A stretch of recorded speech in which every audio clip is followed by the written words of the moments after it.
interested in having their own kind of Yay!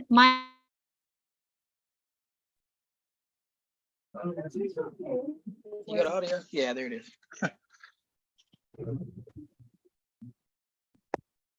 No, I will put it in a quick base. So just download and I was. That looks amazing. Someone wanted me to unmute, that'll feedback.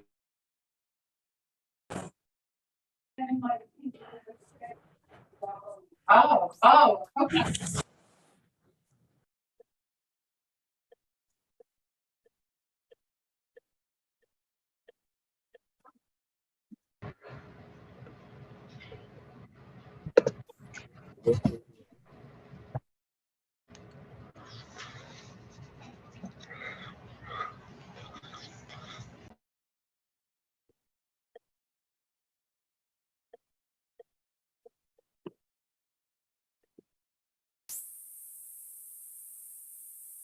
Were they just playing with?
Okay.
Hey, what's up?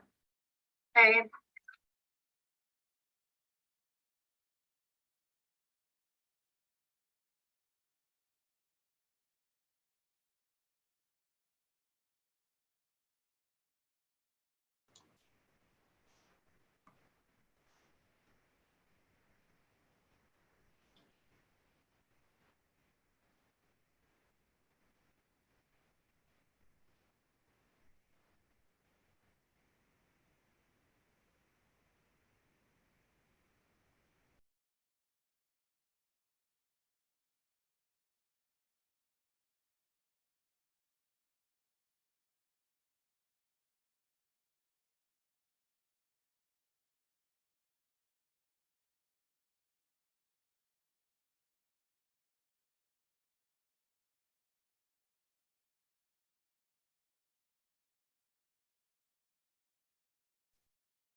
Good afternoon, everyone, and thank you for joining us today.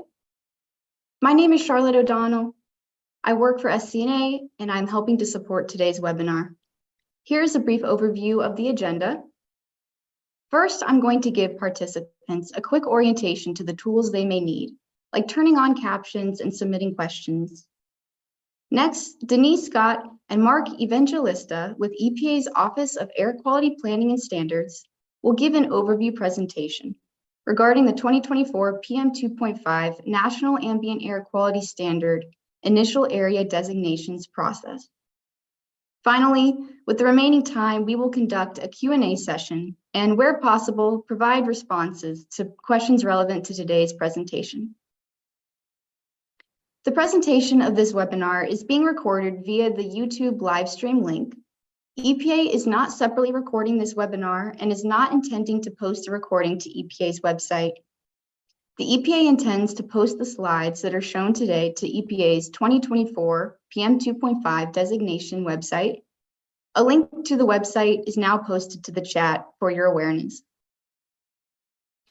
This webinar is being simultaneously live streamed on YouTube in order to enable maximum interested participation. At this time, we kindly request that participating agencies use the live stream link to the maximum extent possible to ensure every participating agency can use the Zoom link. In addition, live auto captioning is available. To enable captions, select the captions icon on your Zoom taskbar. Next slide, please. Note this feature may be listed or hidden within the More three-dot icon. Once selected, you can view closed captions as a participant in the transcription pop-up window by selecting the View Full Transcript option. A reminder that the transcript is auto-generated by Zoom using voice-to-text technology and therefore may not be 100% accurate. We ask that all Zoom participants identify themselves by first and last name and by your affiliation, if any. Therefore, if you haven't already renamed yourself, please do so, as this will help us identify attendees. To rename yourself, first click on the Participants button located on your Zoom taskbar. Next, hover your mouse over your name in the Zoom participants list. Click the Rename button, enter the name you'd like to appear in the Zoom meeting, and then click OK. This will also ensure that EPA can follow up on any questions with the geographically relevant EPA regional office. This webinar is intended as a means for EPA to provide information about the PM2.5 2024 initial area designations. Our goal is to provide an overview of the 2024 PM2.5 designations memorandum and mapping tool and receive questions on the topics presented. To the extent we are able to in this forum, we intend to address at least some questions during this webinar. The EPA team presenting today includes representatives from both headquarters and EPA regional offices. If your question is not addressed during today's webinar, our intention is to refer questions to geographically relevant EPA regional offices for follow-up if needed. This webinar is not a forum for the public to provide feedback, commentary, or opinions about the designations process. For questions about the content presented during this webinar, please submit written questions to EPA using Zoom's Q&A feature. The Q&A icon is located on your Zoom taskbar or panel Next to the chat icon, to submit a question, click on the Q&A icon, select the Ask a Question button, and type in your questions in the pop-up text box window. When done, click Submit. Feel free to submit questions using the Q&A feature at any time during the presentation. During the Q&A portion of the webinar, the Q&A moderator will read out loud and EPA will answer as many applicable questions as possible. The EPA does not expect this webinar to address area-specific questions. While you may post area-specific questions, the EPA does not intend to address specific questions about designation status or boundaries for specific areas in today's webinar. The EPA is committed to an environment of mutual respect and safety. The agency will not tolerate harassment, discrimination, intimidation, inappropriate language or images, or sustained disruption of the forum. The EPA expects everyone participating in the webinar, including presenters, attendees, speakers, and supporting staff, to conduct themselves in a respectful and civil manner. We will monitor and moderate this virtual event to ensure that common standards of decency are upheld. With that said, at this time, we will begin the webinar. I will now turn the microphone over to Denise Scott, the Senior Staff Lead on the PM2.5 designations process with EPA's Office of Air Quality Planning and Standards.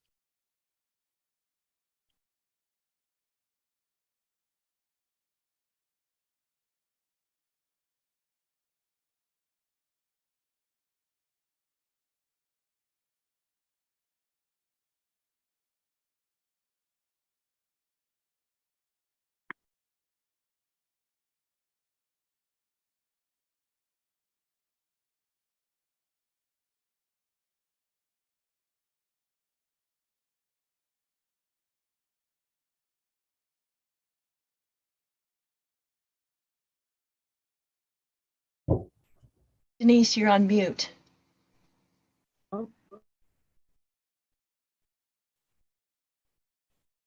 Denise, you just muted and unmuted yourself.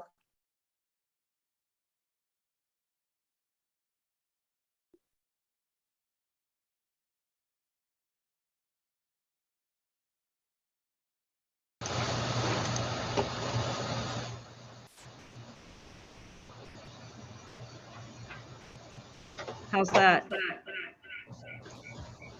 There's an echo. I'll mute Michael Burt.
Unmute now.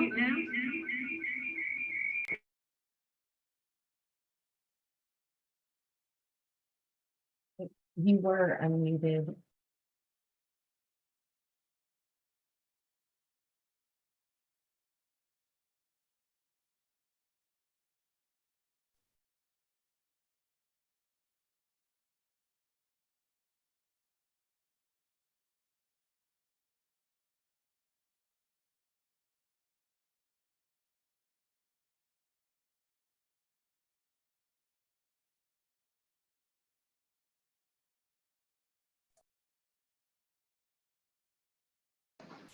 Hi, good afternoon, everyone. Can you hear me? Much better, Denise. That's perfect. Okay, great. Thank you so much. And we apologize for the inconvenience. Welcome again to today's informational webinar on the designations for the 2024 PM NACs. As Charlotte mentioned, I'm Denise Scott and the lead for the designations. Along with me today are Mark Evangelista, other designations team members, and representatives from each of the EPA regional offices. The revised annual PM2.5 NACs was promulgated on February 7th, 2024. The standard was strengthened to 9 micrograms per cubic meter. This revision started the designations process. Next slide. Today, we would like to present an overview of the designations process, including some discussion of background, the anticipated schedule, but we're focusing primarily on 2 of the important resources that EPA is making available to assist air agencies develop their recommendations. The first is the PM2.5 Designations Memorandum, and the second is the PM2.5 Designations Mapping Tool. Today's webinar is presented for informational purposes only. It is not intended to convey area-specific information. Next slide, please. Before we begin, let's take a step back and look at the required process once a NACs is revised. The Clean Air Act governs the designations process. Next slide.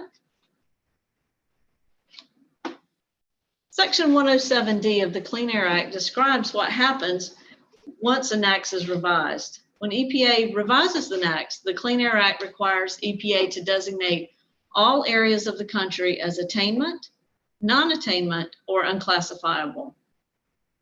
While the Clean Air Act specifically addresses states, EPA encourages tribes to participate in this process. Next slide. The Clean Air Act defines the designations categories. Non-attainment areas are areas that violate the standard or contribute to violations of the standard.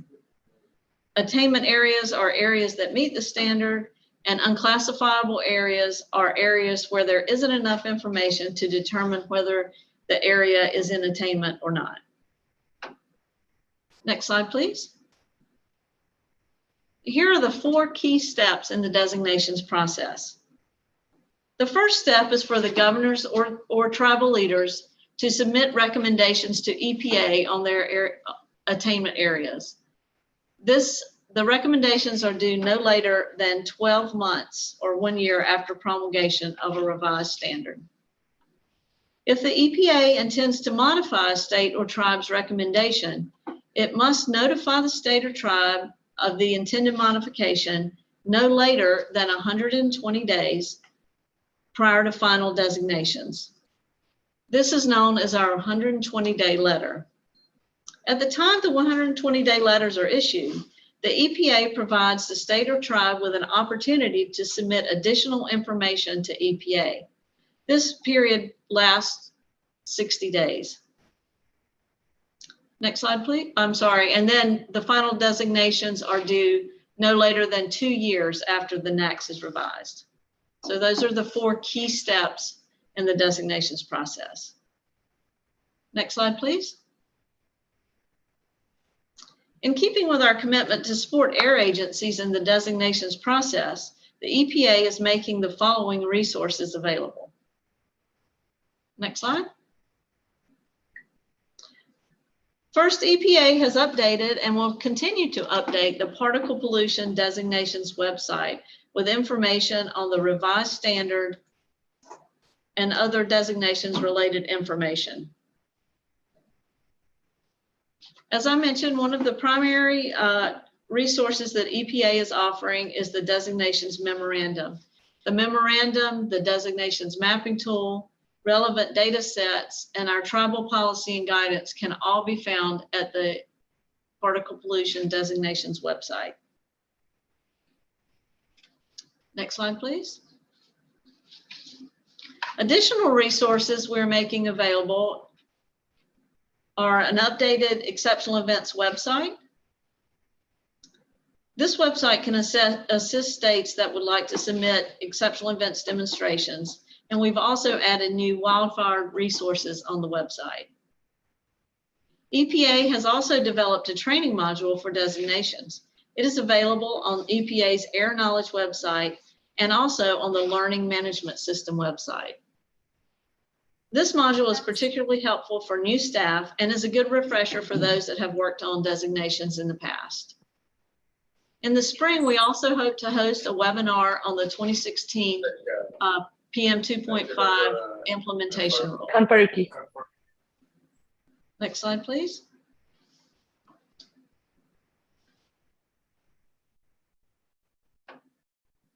The PM2.5 Designations Memorandum provides information on the process and schedule for designating areas for the 2024 PM2.5 NACs. It includes a schedule for submitting exceptional events demonstrations. It also includes the Clean Air Act requirements for the designations and the schedule. In the Designations Memorandum, we include and identify the important factors that EPA recommends air agencies consider in developing their area recommendations. Attachments to the memorandum contain more detailed information on the schedule, factor analysis, and technical tools for evaluating non-attainment area boundaries. Next slide. Not only does the Clean Air Act require EPA to identify areas that are violating the standard as non-attainment, but EPA must also identify areas that contribute to those violations. To identify violating monitors, we use the most recent 3 years of certified air quality data. In this round of designations, we expect that air agencies recommendations will be based on 2021 to 2023 data, and the final designations will be likely based on 2022 to 2024 data. Next slide. As mentioned earlier, the boundaries for each non-attainment area are evaluated on a case-by-case basis. The EPA strives for national consistency in these decisions. The boundaries are determined by weight of evidence approach based on consideration of 5 factors: air quality data, emissions and emissions-related data, meteorology, geography and topography, and jurisdictional boundaries. Next slide, please. Here are some of the data considerations for the 2024 PM2.5 designations. Last week in the Federal Register, EPA announced a proposed update to monitoring data from the Teledyne monitors, which are used in monitoring PM2.5. I won't be covering this proposed update today, but you can find more information in the Federal Register identified in the slide. The comment period is open for 30 days. Violations for this designations, as in the past, will be used and identified using regulatory monitors. Data from non-regulatory monitors, such as sensors, or from air quality modeling, where available, may help define the boundaries for the areas, but will not determine the violations. For the initial area designations for the 2024 revised PM2.5 NACs, the EPA recommends that it will be appropriate to use the draft 2022 emissions modeling platform. And Mark Evangelista will cover that in his I don't know if we're going or not either. Next slide, please.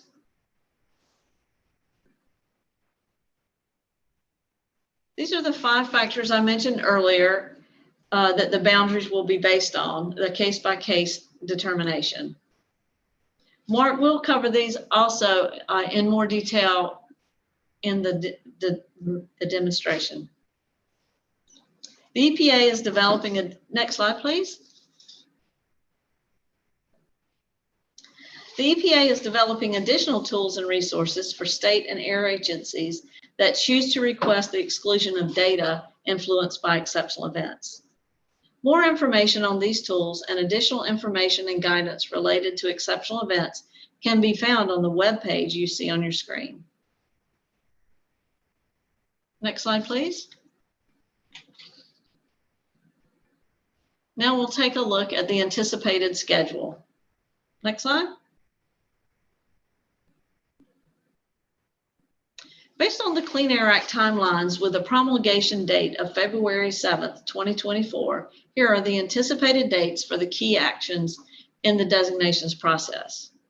Although these dates may change slightly, we expect air agencies to submit their recommendations by February 7th, 2025, and EPA expects to finalize designations no later than February 6th, 2026. Next slide.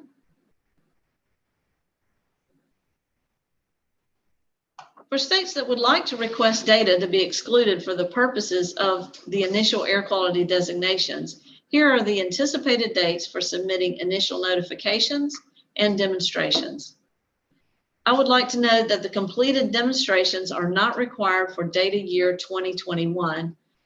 Although states should address any data from 2021 they believe was influenced by exceptional events in their designations recommendations.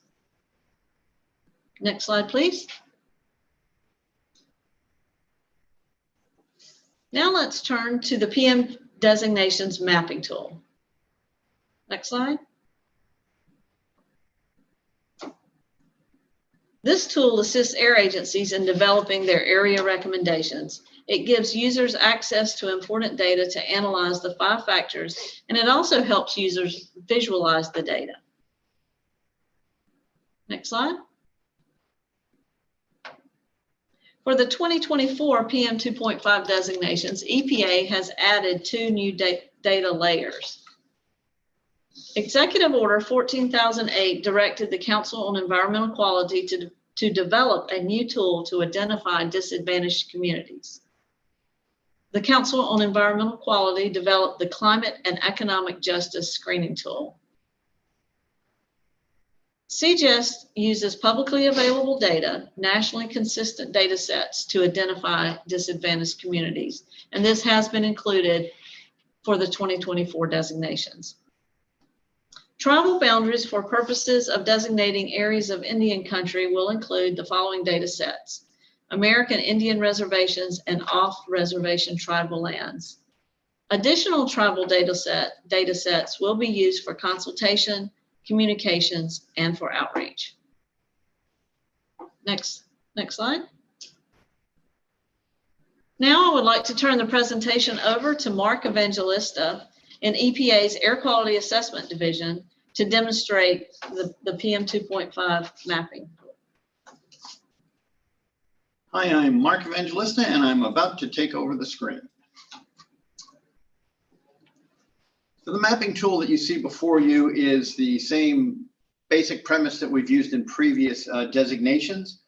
This one will have some new features. We'll go through them right now. First thing I want to show you is just the overall layout of this tool. Starting off with some of the simple things, like down here in the lower right, you'll see a plus and a minus. That is naturally your magnification to make the screen larger or smaller. Way over here in the lower left, you see it says 500 miles and a little black box. The length of that box corresponds to 500 miles on our map. As you change your map sizes, that will also change. We'll show you that in a little bit.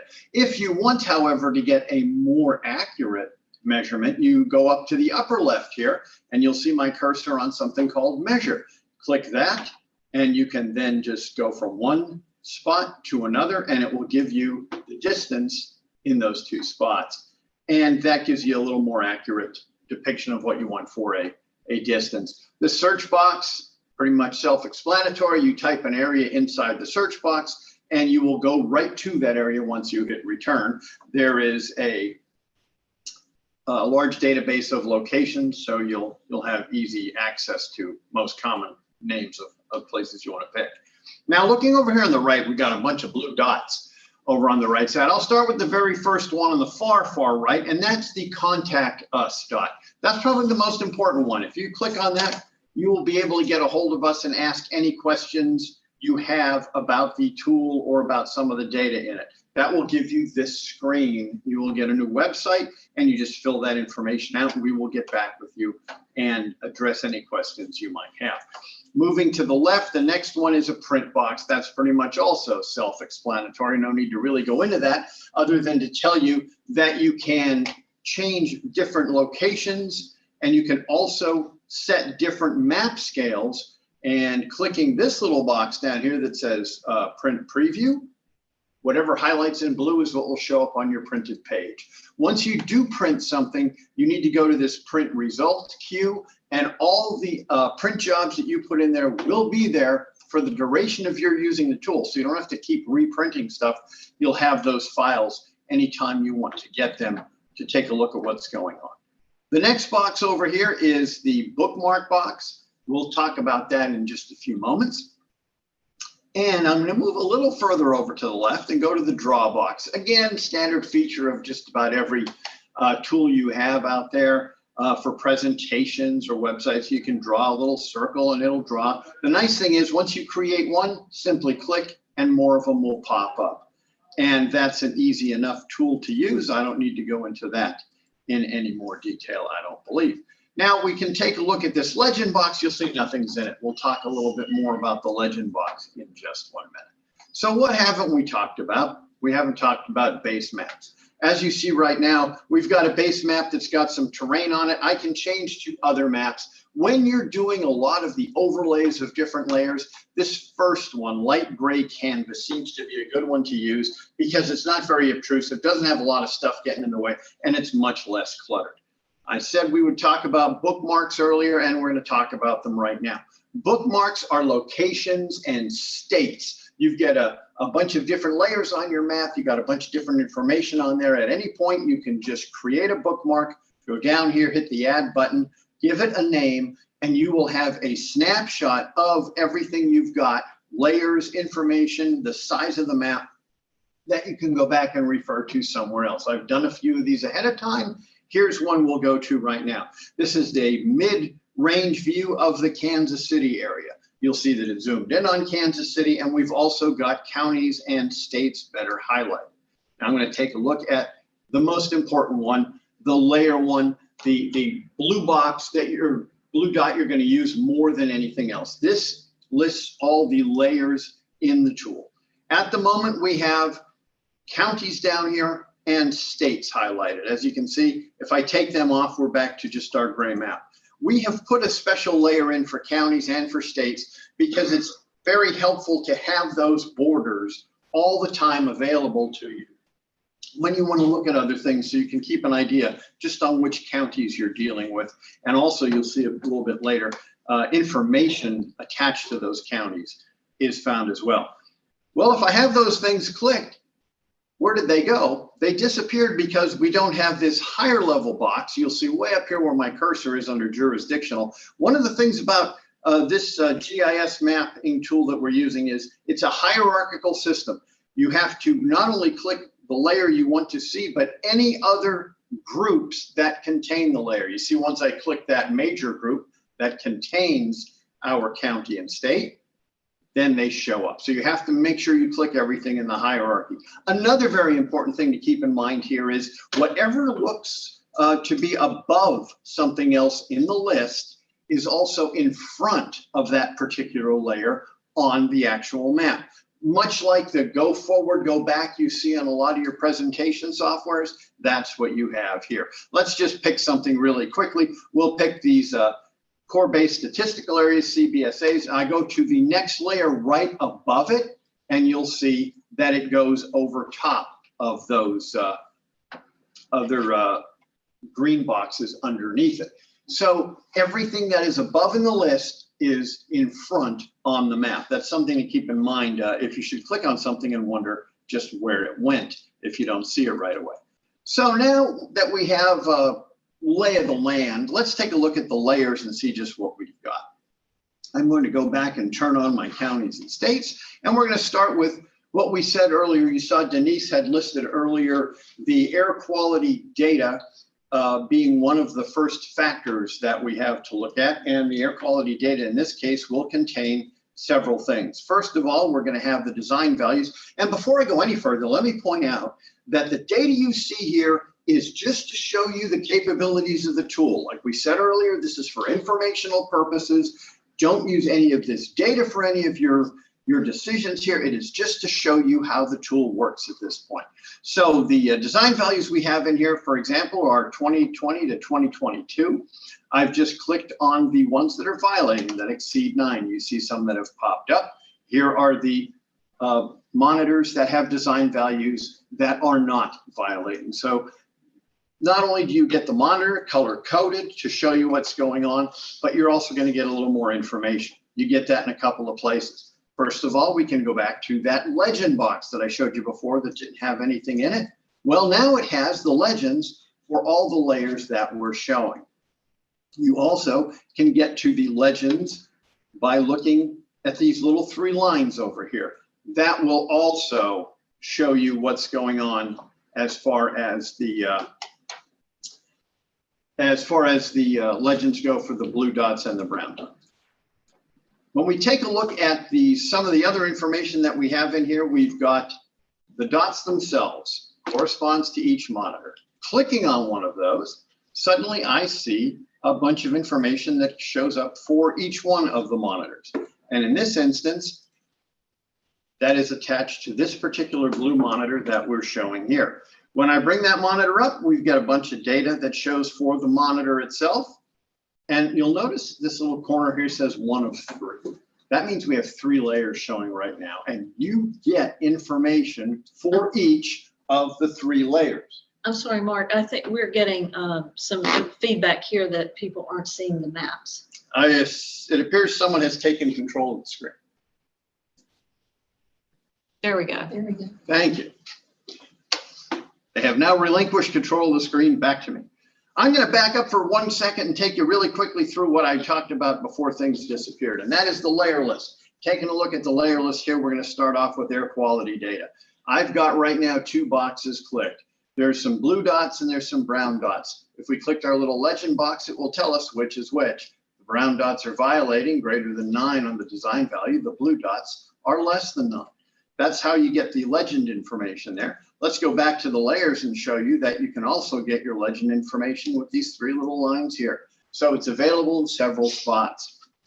Taking a look at the actual dots themselves, let's just pick one. Clicking on that guy, we now get a box showing up, and you see over here, it says 1 of 3. Well, there's actually 3 layers being highlighted right now. Remember, we turned on county and we have states. Well, right now, this is telling you the information surrounding Clay County. If we go click the arrow to the right, it will tell us the state of Missouri, which is also one of the layers we have highlighted. And then we click one more time. Now we're on 3 of 3, as you can see here. And this is the information for the monitor itself. There's the design value. There's some of the monitor data. And as you scroll down, you find the design value history. And you can also go along this little line here and get the design value history going back for a 10-year period. So that information is all available right in there. I'll show you something else really quickly. If you don't like this thing popping up and getting in the way, you simply click this little box over here, and then all your legend data shows up over on the right, rather than being attached to an individual little dot there. Another thing is this little legend looking item here next to 3 of 3. Click that at any time, and it tells you all the layers you have highlighted. And so you can quickly slide through them and see which one you want to go to, rather than going through 1, 2, and 3. That information is available for everything we put on this map. You can look things up really quickly and find out what are the parameters around the data, the parameters around the monitor or the county or whatever the data contains in the layer that you're showing at the time. We also have, let me turn off our design value monitors and put on our speciation monitors. You've got CSN in the square box, and out here we've got our improved monitors. And if you click on those, same story applies. You get all the information that attaches to the monitor. In this case being a speciation monitor, you get all the components of the PM2.5 for that monitor for the same time period. So that's all available to you right now. One of the other things you can do here is click these little 3 dots on the right and get some more options. The one option I want to show you right now is View in Table. Viewing in Table allows you to pull a data table up that contains all the information in the particular layer you're looking at. Now, that is the same information you'll get in data sets we're going to post on the website. I would love to show you where that exists here, but the Zoom box is right over top of where I need to get to that data, and I can't get to it at the moment. But I want to let you know that it's far easier to get the data from the data sets we'll be putting on the website. I'll show you in just a few minutes how we can get to that. As we go further along, we'll take a look at emissions data. Emissions comes two ways. First of all, it comes in points, and it'll be popping up any second. Why isn't it? Because I didn't click the top one as well. Remember, we have hierarchies here as we show our layers. We've got two size dots. They're separated by either greater than or less than 100 tons per year total emissions. So picking one particular dot, you get the same thing you had with the air quality monitors. You get not only the parameters that go with the monitor itself. In this case, we're still looking at Missouri because I missed, and then we need to click the actual dot itself. There we go. And you'll get the different information that comes with it, including all the emissions. We also are going to include county emissions in our system here, and they will come in color coded. Again, the legend, just click on here and that'll tell you right now what the breakdowns are for color coding. You'll get county level emissions. If I were to click one of these counties, I get the same thing. I get all the information that has to do with the Randolph County, and there are the emissions for Randolph County. It's all available to you just by clicking on the particular county. Again, we will have that data available for you on the website. So that takes us through emissions. We're going to take a look at jurisdictional. We'll skip meteorology for the moment. Jurisdictional boundaries, this is number 5 in our 5 factors. This contains some of the other information. We'll get rid of emissions for the moment. And looking at jurisdictional, I want to show you some of the things you can find. You can get the previous non-attainment areas. This is the non-attainment area for the annual standard for 1997. And let's just go back for 1 second and take a look at using our bookmarks, go back to the larger area. And then we'll go in here and we'll just check on our jurisdictional. And now we take a look at all the different areas that we have. We have the green color coded for the 2012 standard, and then we have the other beige and brown for the 1997 standard. Once again, clicking on here, I can find all the different color codings for it. So that's available. And also in addition to that, we can look at the tribal boundaries, which we're going to have covered for the federally, the tribal boundaries. Come on now, there we are. And they all show up in our map. And you can use those even in more finer resolution. Looking again at that middle area, we can see our tribal boundaries show up resolved on a more local area. Denise had mentioned to you that we talk about some of the environmental justice concerns. We're looking at the disadvantaged communities for what we have now is CJUST version 1.0. That's available in our mapping tool, and we have it right here. One of the nicest things that you can do with this tool is overlay a bunch of other layers on top. Like I said before, the layers on top in the list are in front on the map, but you have this capability to make the layers above transparent. That's why you can see the blue EJ layers under the yellow CSA layer. If I were to decrease the transparency, now suddenly you can't. Using transparency is one of the best tools for putting multiple layers down and checking out their relationships when you use this tool. So we said we were going to skip over meteorology. The one thing I'll point out quickly, if you're going to use topography, is this gallery of multiple base maps. Many of them contain topography and geography. That's the easiest way to look at that factor. And then now, as we look at the factor of meteorology, I'm going to relinquish the screen back and shut off my sharing so we can take a quick look at the meteorology in a different frame. So if you bring the next slide up for me. That shows us the CSA that I had just a moment ago. The next slide will show you the boundary areas, one county adjacent to each area in the CSA, something you might want to be looking at in your designations. And the next slide simply just highlights a bullseye in the middle here. That's a little easier to make us see where the center of our high split is. Looking at the next slide, we will find the trajectories from high split for every day for the 3-year design value period. If you were around for doing previous annual PM designations, you know this gets kind of clumpy. There's an awful lot of lines to look at here. So we also consider just the days that exceeded 9. So we have a high split trajectory map showing you on the next slide for all the days that exceeded in that same design value period. It's fewer trajectory lines, and you can see many of them come, say, 7 o'clock on the clock face. This depiction you have here is for the first of 2 time periods during the day for every day where we have high PM2.5. These will be available for 8 a.m. for every area. And if you go to the next slide, you'll see one for 10 p.m., which is the other period that we have high PM typically throughout the land. So this also is showing you down in the southern areas more high split trajectories than others. Now, we also have something called a kernel density map that we've created for previous annual designations. We're going to put that in the tool again this time around. Here's what it looks like for the afternoon set of high split trajectories on this next slide.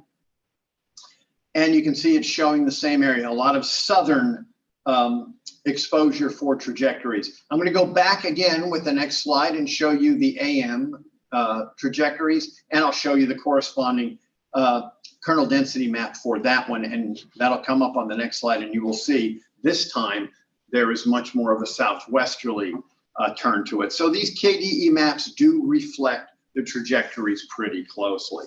So we will have those, and we will have the trajectories available for every day of the design value year. We will also have them available for only the exceeding days of the design value period. And in all those instances, they will be for every violating monitor on the map. Next slide, if you please. We're going to show you some of the data that will be in the tool. As these data become available, we are putting them in the tool as quickly as we can, these layers. We're going to have CSN and improved data updated. The design values, as we said earlier, to go from 22 to 24, they will be in 21 to 23. As soon as we can get those processed and certified, they will go into the tool. We will also be adding gridded emissions in addition to the emissions that I showed you. We'll be adding VMT, vehicle miles traveled, in a gridded format. Population's already in there. And the meteorology that I explained will be available in the tool very, very soon. The next slide shows the data sets that will be available on the website. These are very important. They're a big part of your TSDs when you start filling these out. And they are going to contain not only the data we talked about, but also urban increment. There will be some more VMT data, but it will be county. It will not be gridded. None of the gridded emissions or any gridded values show up in these data sets. They will be only found in the tool. Additionally, all the underlying data going into the meteorology plots will be available for you to examine. And that's a good rundown of what we have right now in the tool, what we have in the data sets. We'll be changing and updating things as soon as we get things. And that will be coming out as quickly as we can get those processed. Now we're going to say, just for a few moments, we're going to step away. We're going to take a look at all the questions that have been coming in as we've been doing these presentations. And we'll be back with you very shortly to address some of those.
So if you have a question, if you could put it in the Q&A section.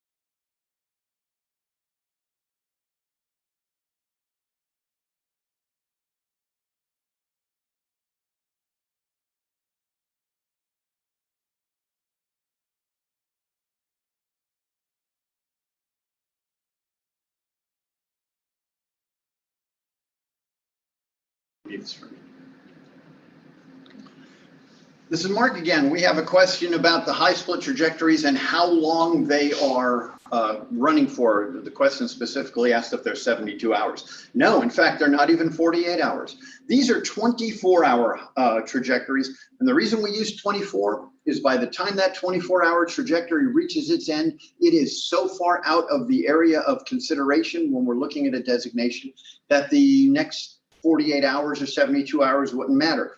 Those trajectories would go clear into northern Canada by that time, so there's no real need to continue those. We would rather have higher quality meteorology put into them and much more density of the high split trajectories, and for that we use the shorter time frame just to accommodate that.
Hi, we've received a question regarding the 2023 data and its use in exceptional events. As stated, the exceptional events procedure, you would need to discuss that with the order of operations with your regional representative.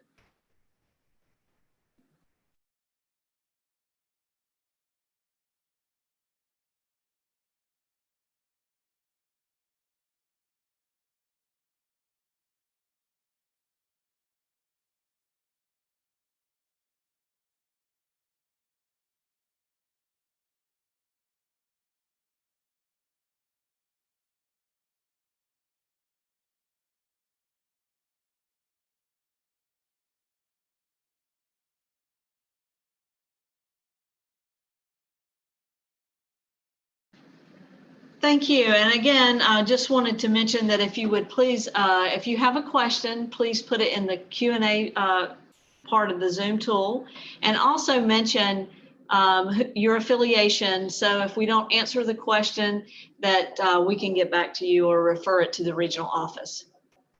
Thank you.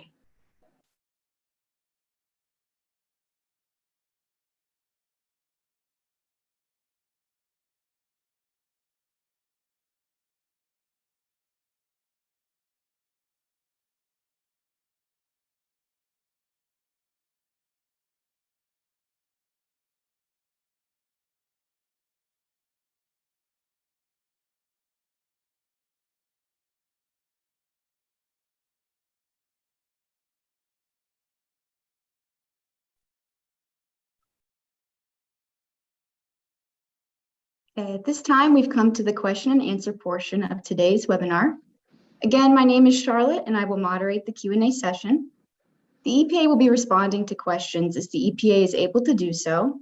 To the extent your comment or questions are not directly addressed, the EPA has received it and will direct it to geographically relevant EPA regional offices for follow-up.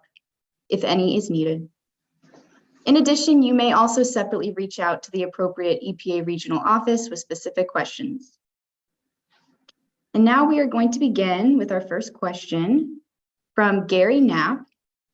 Gary asks, when does EPA expect the final reconsideration rule to be published in the Federal Register?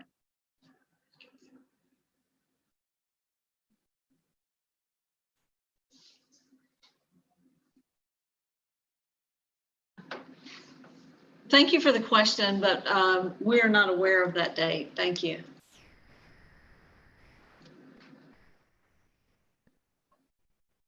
Next question is from Tim Burns of OAQC. Did you say that sensors would be used in determining whether areas are in attainment? That seems to be in direct conflict of what we've told in the past, what we've been told in the past, and what we've reiterated to our citizens. Thank you for that question. Air quality sensors will not be used to determine a violation. It may be used as additional information for the boundary determination, but that would be in consultation with the EPA regional offices. So it could be additional information used to inform the boundary, but it will not be used to determine a violation of the NAAQS.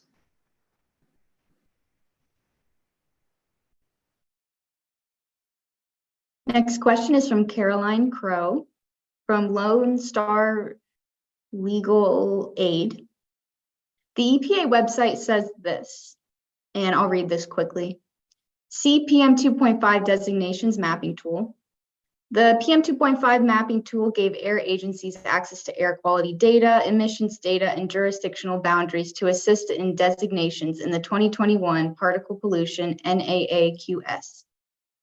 We have removed the link to the PM2.5 designations mapping tool because we developed the tool specifically for the initial area designations for the 2012 annual PM2.5 NAAQS, which we issued December 2014 and March 2015, and the tool no longer represents current conditions. Much of the data used to populate the mapping tool is still available through the above links. All data used to support the initial area designation decisions are included in the docket for this action. And then this is the question, but in reviewing the tool right now, is this still true?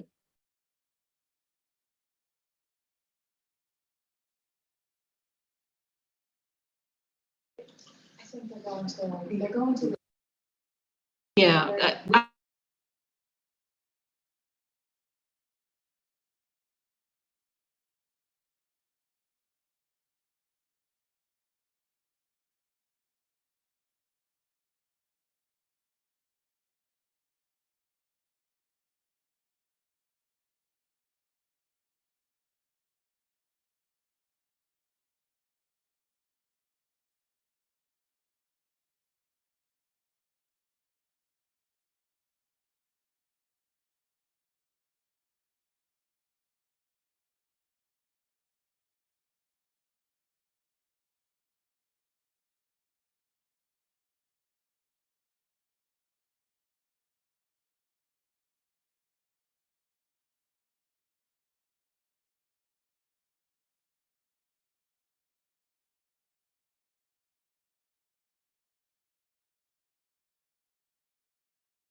No one's currently speaking. We're still waiting for this question to be answered. I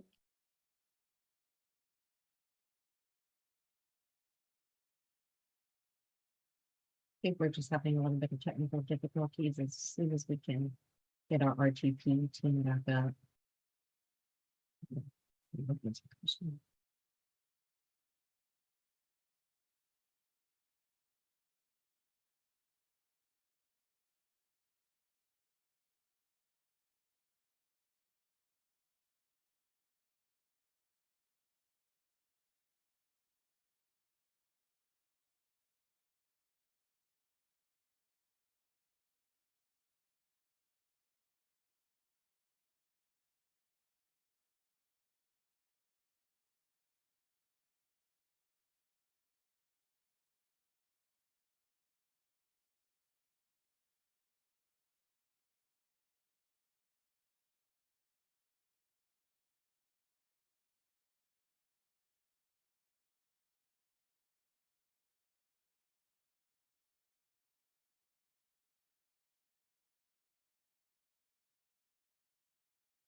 Charlotte, did you hear Mark's response to the CGIST layer? No, I Question? did not hear anything. Okay, well, we'll do that again. The question was whether the CGIS layer was shown on the mapping tool. Yes, it was, and it's found in the jurisdictional layer that we showed the 4 tabs on the layer list, the 4 grouping tabs. The first one being, or the first higher layer is the jurisdictional. Once you click that, you'll have a list of other layers underneath it. One of those is the CGIS layer. So you can click on that and you should be able to find that information that we showed in the tool.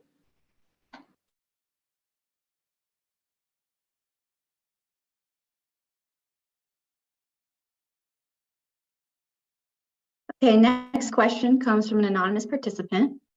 Will EPA provide guidance, for example, how to handle cases where the only monitor violating the standard is a near road monitor?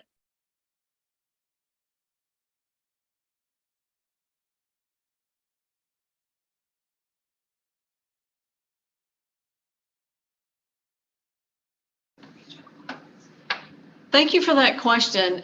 That is an area specific question, and we would refer you to your regional office contact to discuss that. Thank you.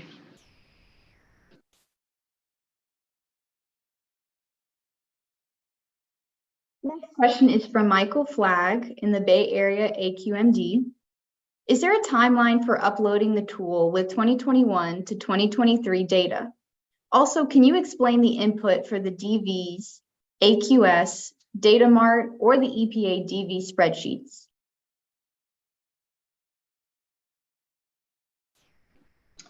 Well, the data that's out there currently, as I said before, is just illustrative to show how the tool works.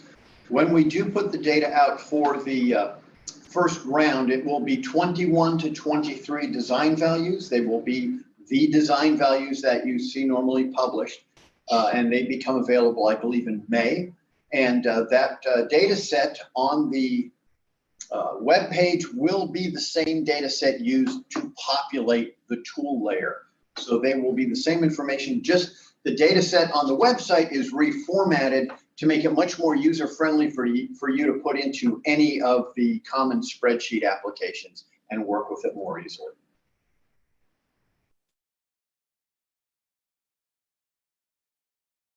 And from Sylvia Vanderspeck, from California, will the emissions/VMT be California specific?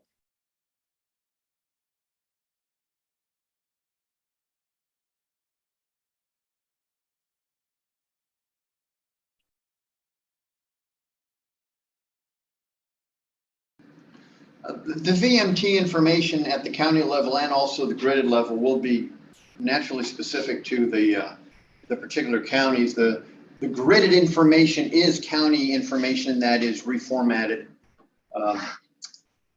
specific to that region. I think that's what we're getting at with that question. If it's something different, I'm afraid we'll have to go to the regional office pertaining to California and work that out.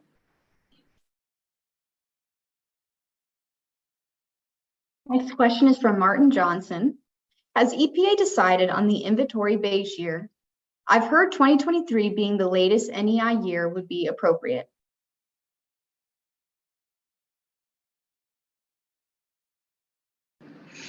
This is Mark again. The emissions inventory that we're going to be using will be a 2022 modeling platform based off the 2020 NEI. That's what we will have available sometime in April or May, and we will be using that for the first iteration going forward of the tool. We may update that in subsequent layers or subsequent editions, but that is still to be determined.